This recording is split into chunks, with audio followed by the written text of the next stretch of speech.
कानाडार Surrey थिबा लोकप्रिय हास्य अभिनेता कपिल शर्मा काप्स काफे उपरे गत गुरुवार पुणी थरे गुली चलना होइतिला। गोटे मास मध्य द्वितीय थर पाई सर्रे थिबा कपिल शर्मा काप्स काफे रे गुली चलना हेबा परे एबे कपिल सुरक्षा बढ़ाई दिया जायछि।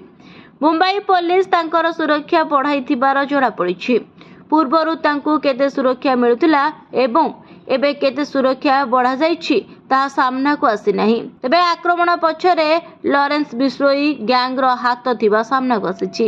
एहा सह लॉरेंस बिश्नोई कपिल शर्मा को काहेके टार्गेट करचंती ताहा मध्य सामना को आसीछि। किछि दिन तळे लॉरेंस ग्रुप रो गैंगस्टर हैरी बॉक्सकर ऑडियो सामना को आसीतिला, जेउथरे दाबी करा जाउतिला जे कपिल शर्मा को शोर उद्घाटन पाई निमंत्रण करथिले, सेतिबाई तांकर कैफे रे गुरुचालना करा जाउछि।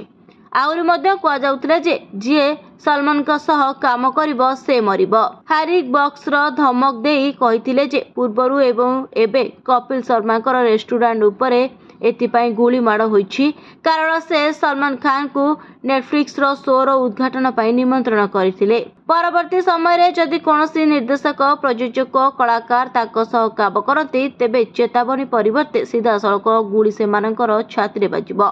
मुंबई रा समस्त कलाकार एवं प्रयोजकों पाई एहा चेतावनी दिया जाइछि।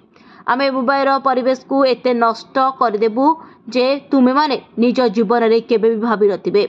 जदि केही सलमान सहित काम करुछंती से जड़े छोट कलाकार हेउ कि जड़े छोट निर्देशक, आमे काहाकू छाड़बू नाही, आमे ताकू मारिदेबू।